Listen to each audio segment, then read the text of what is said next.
palagi makikita nyo guys. Araw-araw. Kasi ito lang naman lagi kong nilalakaran dito. So, nakakaano kasi sa bahay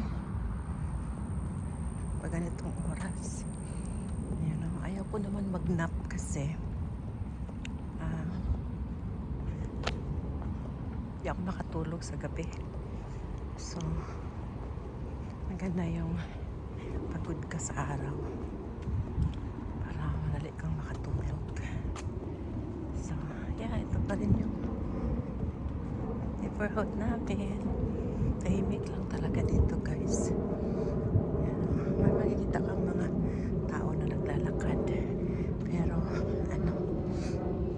hira lang. Yung mga nag-walking lang sila. May mga dog. Yan. Pero, mostly, na-drive sila. Minsan lumalabas sila kasama nila mga mga aso nila. Nag-walking sila kasama ng aso. Kahapon, mag-walking sana ako kaso lang mulan. Mulan siya guys. So, sabi ko, ito na lang ulit. Nanood din ako ng inauguration. Buong araw ako nag-inauguration guys. So, naka-relax. Pero, yun lang. Hindi na tayo guys. Hindi na tayo sasali sa mga politika na yan. Kasi wala din naman tayong maitutulong, di ba? Huwag na tayong magsalita ng mga hindi maganda. Kasi nga, trabaho naman nila yan. Hindi naman natin trabaho yan. So, hindi na tayong magsasalita ng mga ganito, magaling, ganyan. Hindi na. Basta kung ano yung gawa nila sa bansa, doon tayo, diba? Doon na tayo mag-comment ng parang alam natin yung mga ginagawa nila. Hindi naman madali yan, diba? So, mas mabuti pang mag-walking na lang tayo guys. Kaysa kung ano-ano pa yung ating napapanood sa TV na mga hindi naman totoo. Nakakadagdag lang tayo sa problema ng bansa. Ganda na yung lang, tahimik. Diba? Ayan. Na lang tayo. Magdasal. So guys, alam mo guys, totoo lang. Ilang taon na rin ako dito sa Florida. Na rin. Since 2011. Dumating ako dito September 9, 2011. Tagal na rin. So, yung anak ko na si Hana, pa lang nun, 11. Ngayon, mag-24 na siya. Yung anak kong lalaki, 7 pa lang siya nun. Ngayon, mag-21 na. So, buong buhay talaga nila. Dito na talaga sila sa US. Dito na sila lumaki. Dito na sila nagbinata, nagdalaga. So, yung culture nila guys talagang naiba na hindi na sila talaga more on Filipino,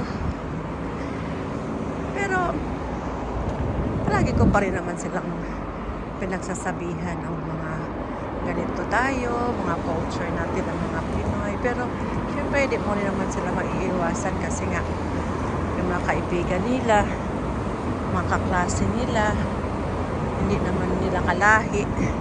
So, maiiba pa rin talaga. You know, saka, lalo na ngayon, college na sila. So, iba yung upbringing talaga nila. You know? Minsan nalulungkot ako. Minsan tinatanong kong paano no, kung ano kaya kung dinala ko sila dito na malaki na sila ng ganyan na binatang dalaga. Siguro mas na-appreciate nila yung life sa Pilipinas kaysa dito. 'Di ba? Kasi nga namulat sila doon sa Pilipinas na doon naman sa Pilipinas wala ka naman talagang sasakyan. Wala ka talaga yung mga hindi ka basta-basta makabili ng mga gadget doon. Kasi nga wala naman tayo maka-afford, di ba? Saka paano kaya yung life namin doon kung hindi kami nakapunta ng US? So alam mo guys, grateful talaga ako na nakapunta kami dito kasi kung hindi, paano kaya maging buhay namin? Ano kaya kung di ko na-meet yung husband ko ngayon? Ano kaya yung buhay namin doon? Marami akong mga tanong, diba? Pero yun nga, talagang blessings talaga ni Lord na nakita kami ng husband ko, and very supportive siya sa mga anak ko ever since talaga yan guys. Talagang tinuring niya yung mga anak ko na kanya. Saka talagang hindi siya madamot. Talagang binigay niya lahat ng makakaya niya sa amin. Tagal ng sacrifice siya. Lahat. So, hindi ko siya talaga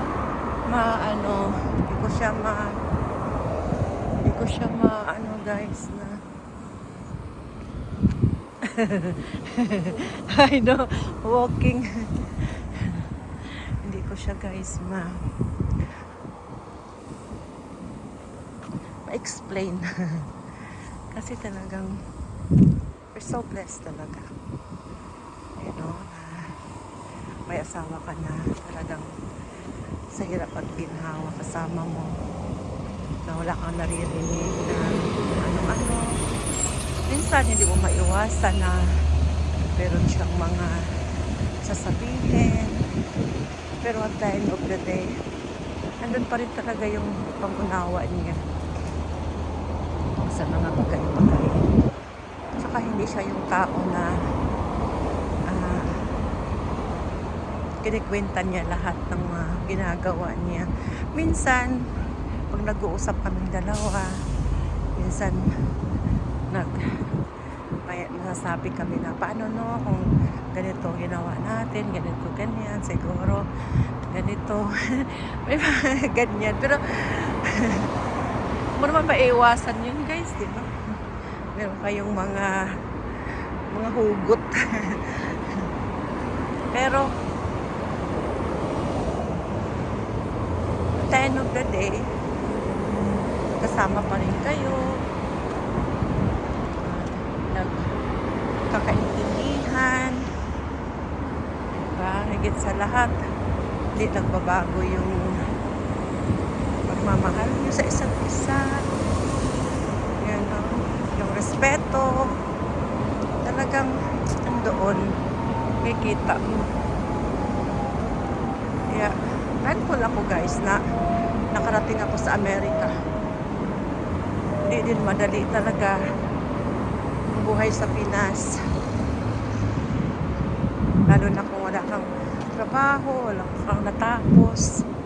Hindi din ganun kadali ang buhay. So, salamat sa Panginoon na dinala kami niya dito.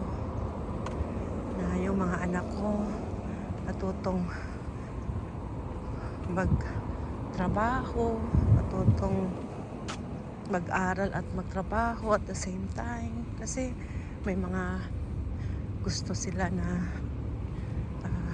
gagawin sa sarili nila. At ngayon natuto na sila. You know, kung dati natatakot ako na kung anong mangyayari sa kanila. Pero ngayon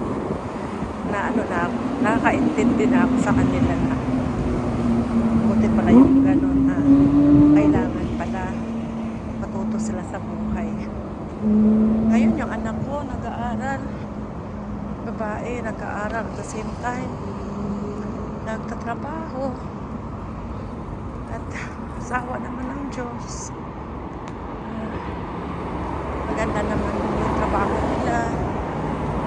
Yung anak ko full time sa college, libre, scholarship. So pag naisip ko yun, talagang naiyak ako. Papasalamat ako sa Panginoon. Talagang kulang yung word na pasalamat, thank you. Pero ganun talaga yung reality. So kaya guys, maging mapagpasalamat tayo sa mga blessings na natanggap natin. Maliit man, malaki, meron mga pagsubok, meron mga trials, pero at the end of the day, na-survive mo yun, praise God pa rin, diba?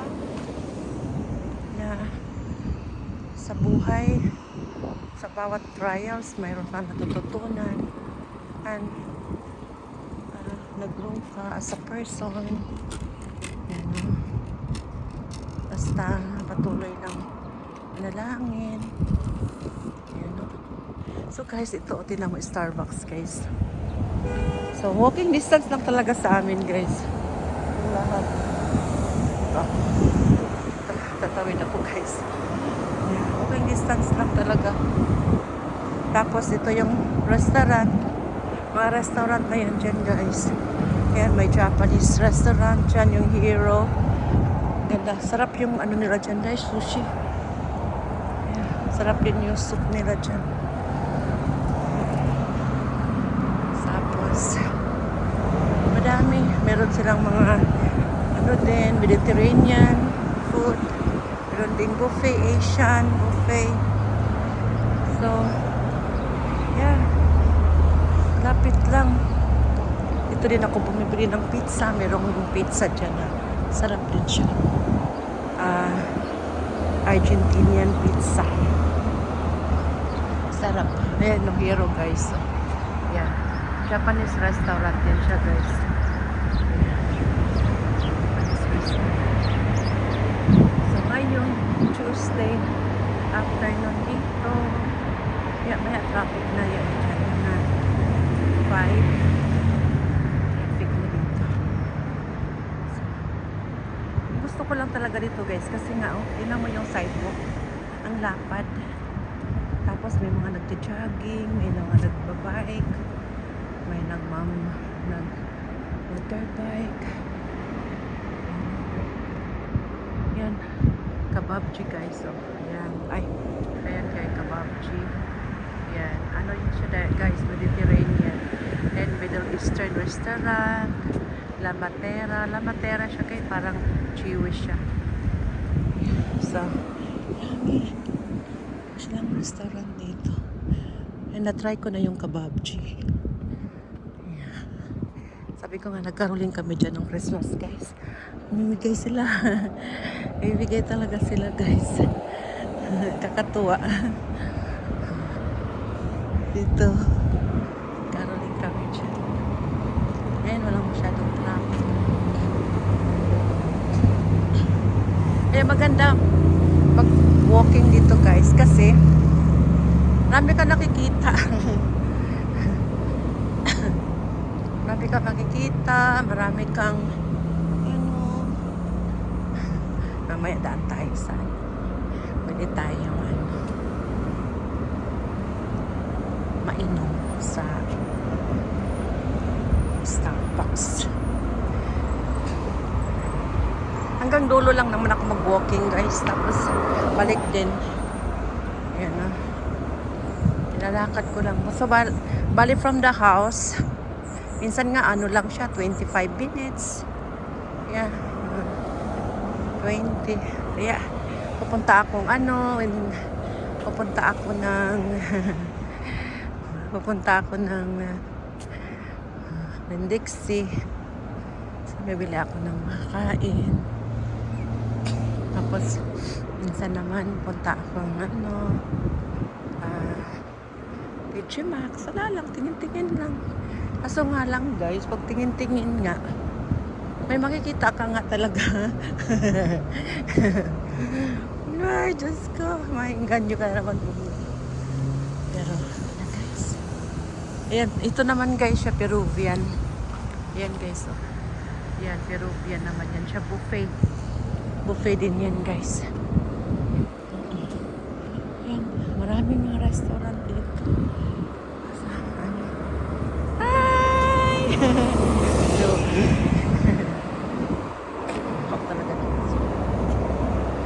Ganda ng panahon mo guys. Mainit-init. Mainit siya. Maanaw siya guys. Ganda yung nila. Wala. Pag nag-walking talaga ako, ganito talaga yung outfit ko. Kasi guys, yung jacket na to, very warm. You know? Hindi ka lalamigin. Kaya ito palagi sinusuot ko pag nag-walking ako.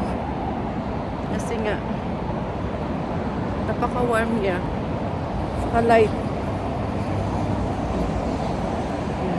Sombrero ako. Tapos, salamin. So guys, lapit na ako sa So guys, ito naman guys. Yung restaurant na to guys. Asian buffet siya. Unlimited sushi. Kaya pag weekend dyan, guys, siya, pila. Tsaka, mahal ang rate pag weekend. Pag mga ganito, mura lang siya. Ang dinner ata nila dyan is parang 18 pag weekdays. Hindi ko lang alam, I'm not sure. Pero, di ka naman nakakakain. Di mo naman nakakakain lahat. Di mo naman nakakain lahat yung pagkain nila, guys. Ano lang naman yung pag-buffet, talagang mahina talaga ako sa buffet. Hindi talaga ako makakain ng talagang madami. Hindi talaga. Talagang mahina ako sa mga ganyan. Mga buffet. Hindi ako masyadong malakas kumain. Logi ako pag buffet guys. Kasi malamang mga ilang putahe lang nakakain ko. After that, wala na. So,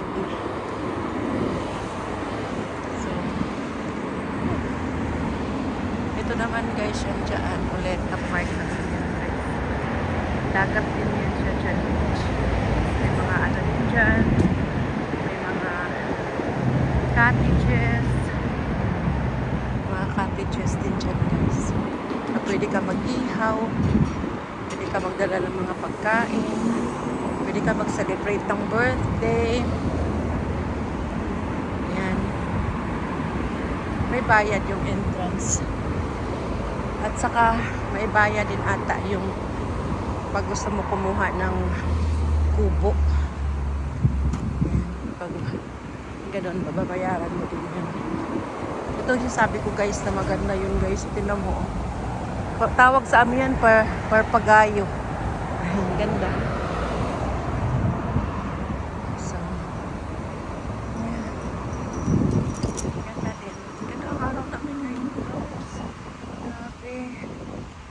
So, yeah, dito ako nag-walking ako. Paghapon. Usually, ang walking time ko talaga is 4:30. Pag medyo naman hindi masyado mainit, mga mga 4 o'clock start na ako mag-walking para hindi naman masyadong madilim pag balik. So yun, ito na ako guys, ito na ako sa dulo, ito lang naman ako, tapos iikot ulit. Ayan, ayan lang, iikot. Marami rin nag-walking, minsan nga abot pa sila dyan sa may tulay. Ano ba sila doon, papunta pa sila hanggang doon sa dulo. Dagat na naman yun yan, papunta Sunny Isle Beach. May pier dyan, may fishing port, pwede ka magdala ng fishing rod mo. Kaya yung mga tao dyan gustong pumunta. So, grabe guys, yan na talaga ng lugar na to. Malapit sa supermarket, malapit sa department store, malapit sa lahat. May restaurant, dagat. So, ito yung North Miami Beach pa rin to siya guys, dito hanggang dito. Pero pag ano mo dyan ang tulay, Sunny Isle na yan. Ayan o, yung nakita mo yung parang ano dyan, yung orange na nakatayo na may blue. Yan yung sign na you're entering na to the other town na naman. Sunny Isle. Dito lang. North Miami Beach. Pero iba na nga lang yung zip code nila.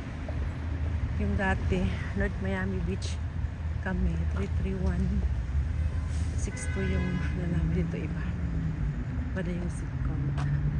So dito na ako guys, tapos andyan sa kabila yung napuntahan kong Winn-Dixie at sa Cottage House Dollars. Pero hindi ako pupunta guys.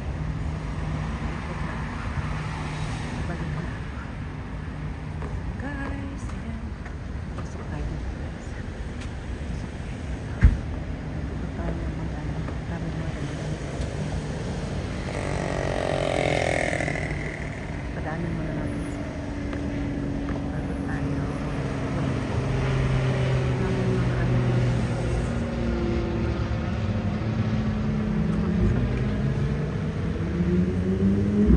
tayo bumalik guys. Paikot na tayo dito. At tayo sa next naman.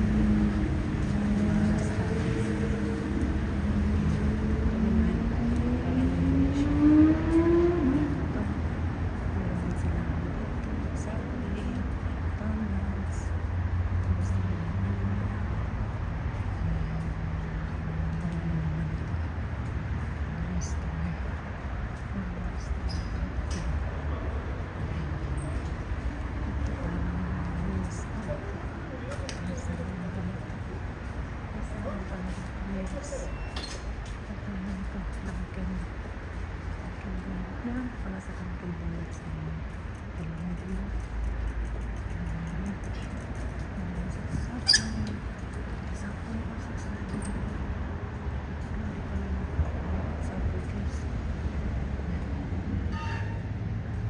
Masyadong tinapay.